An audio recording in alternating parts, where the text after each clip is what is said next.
The world holds its breath, gripped by a sense of uncertainty and anticipation. News breaks of a Chinese Coast Guard vessel colliding with a Philippine supply boat in the contested waters of the South China Sea, a flashpoint that has long simmered beneath the surface of international relations. Headlines across the globe warn of rising tensions, and global markets react nervously, with investors and governments alike bracing for the potential fallout of escalating conflict. The incident itself may seem minor, a collision at sea, but the implications are massive, sending shockwaves through diplomatic circles and raising urgent questions about the future of regional stability. On one side stands China, a superpower with the world's largest military, boasting advanced technology, vast resources, and a rapidly expanding naval presence. On the other, the Philippines, a nation with a much smaller force and budget, but with a strategic location and a history of resilience in the face of adversity. Many assume the outcome of any conflict is a foregone conclusion, believing that sheer numbers and firepower will always prevail. But is military strength really just about numbers, or is there more beneath the surface, factors like morale, strategy, and the will to defend one's homeland? History is filled with examples where smaller, determined forces have outmaneuvered and even defeated larger adversaries through superior tactics, local knowledge, and unwavering willpower. This standoff in the South China Sea challenges our assumptions about power, forcing us to reconsider what truly determines the outcome of a conflict. It's not just a territorial dispute, it's a test of resolve, national pride, and the willingness to stand firm in the face of overwhelming odds. Both nations are now on high alert, their militaries conducting drills and preparing for any eventuality as the world watches with bated breath. The world wonders, if a real confrontation were to erupt, who would truly hold the advantage? Is it the nation with the bigger arsenal, or the one with more to lose? The answer may not be as obvious as it seems, and the stakes could not be higher for both countries and the region as a whole. To understand the real power play at work, we must look beyond the headlines and the numbers, and examine the deeper dynamics at play.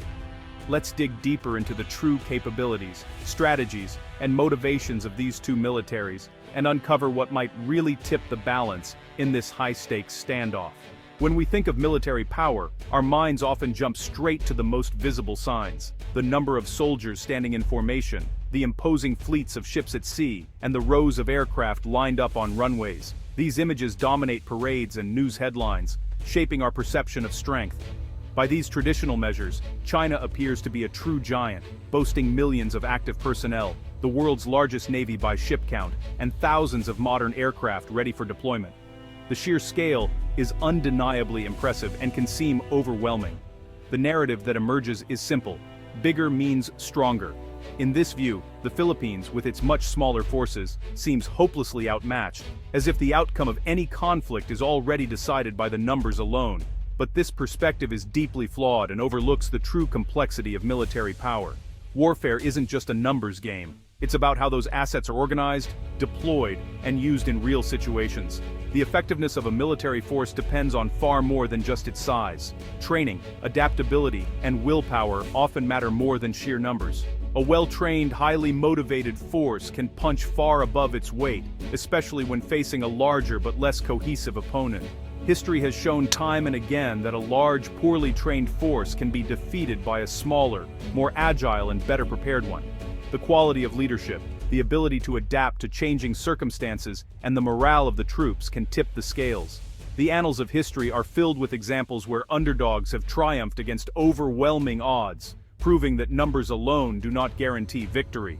To truly understand the balance of power, we must look beyond the surface and dig deeper than the raw statistics. How well are these soldiers trained? Are they prepared for the realities of modern warfare, or are they simply filling out the ranks? How reliable is their equipment? Do they have access to the latest technology, or are they relying on outdated gear that could fail in critical moments? How much real-world experience do they have? Have they faced the pressures of actual combat, or is their experience limited to exercises and drills? These are the factors that often decide battles. Split-second decisions, the ability to improvise, and the resilience to keep fighting when the odds are against you. The real story of military capability lies in these details, in the discipline, training, and readiness of the forces. Not just in grand totals or impressive statistics. The ongoing standoff in the South China Sea is about much more than simply counting ships or aircraft. It's a test of strategy, resolve, and the ability to operate effectively under pressure. Ultimately, it's about the quality behind the quantity, the training, technology, and tactics that turn numbers into real power. So let's look past the surface and examine what really matters when it comes to military strength and the true balance of power. China's military modernization is staggering. The PLA Navy boasts advanced warships and aircraft carriers, while the Air Force fields stealth fighters and hypersonic missiles. Its defense industry churns out cutting-edge weapons at an unprecedented pace. On paper, China looks unstoppable, but having the best equipment is only part of the equation. Much of China's hardware is new, and its forces are still learning to use it effectively. Operating complex systems like carrier battle groups takes decades of experience. Training remains highly scripted, and a culture of avoiding mistakes can hinder real readiness. The PLA's arsenal is vast, but its true sharpness remains untested in modern combat. The question is, how would it perform under real fire? The Armed Forces of the Philippines is smaller and less equipped, but it has unique strengths. Its soldiers are highly motivated, fighting for their homeland. Training with allies like the US and Australia keeps the AFP up to date with modern tactics. Years of limited budgets have made Filipino troops resourceful and skilled at maintaining older equipment. This ingenuity ensures high operational readiness. The AFP knows it can't win a head-on fight, so it focuses on asymmetric defense. Using local geography, thousands of islands and shallow waters, it turns the environment into a weapon.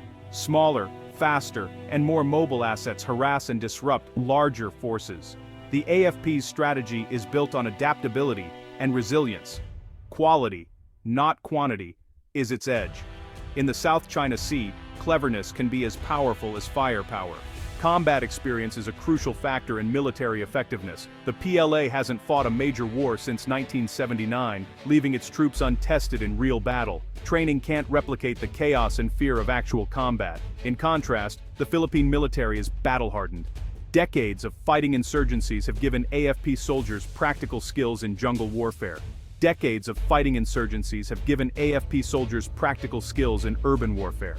Decades of fighting insurgencies have given AFP soldiers practical skills in counterinsurgency warfare. The 2017 Battle of Marawi tested every aspect of their capability. Lessons learned in real combat are invaluable. This experience makes the AFP resilient and adaptable. It's an intangible asset that can't be bought or built overnight. In war, experience often tips the scales.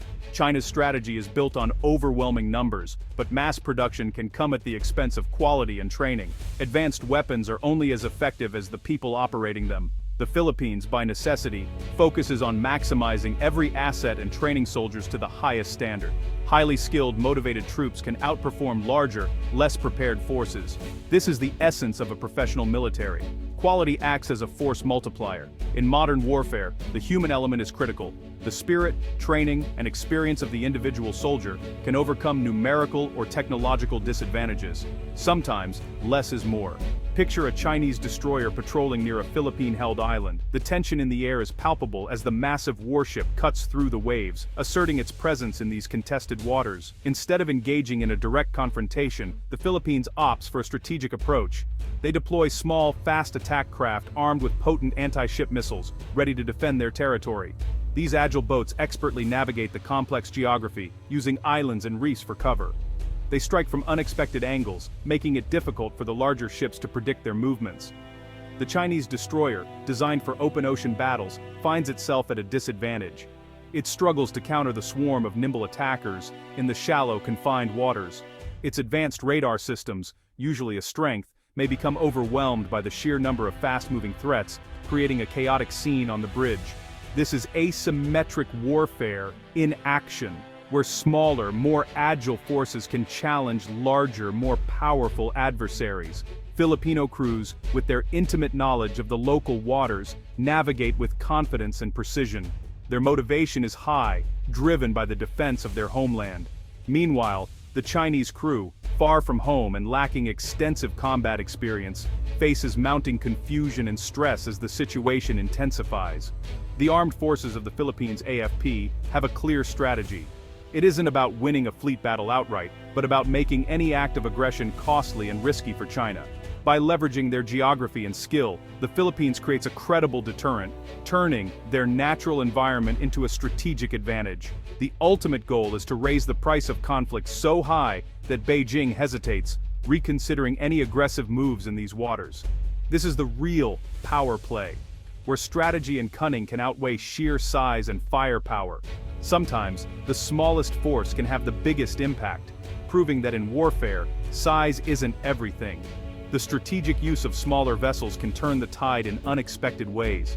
Military strength isn't just about hardware or numbers. National strategy, alliances, and the spirit of the people matter just as much. The Philippines' strategic location makes it vital to global trade and security. Its alliance with the United States acts as a powerful deterrent.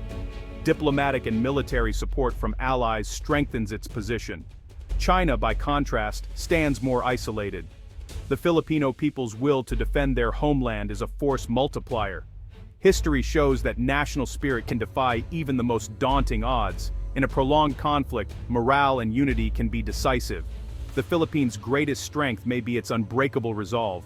The South China Sea standoff forces us to rethink what military power really means. Counting ships and soldiers gives a misleading picture. China's mass is impressive, but the Philippines' quality, experience, and strategy are formidable. The AFP's goal isn't to win a conventional war, but to deter aggression by making it too costly. Asymmetric defense turns weaknesses into strengths.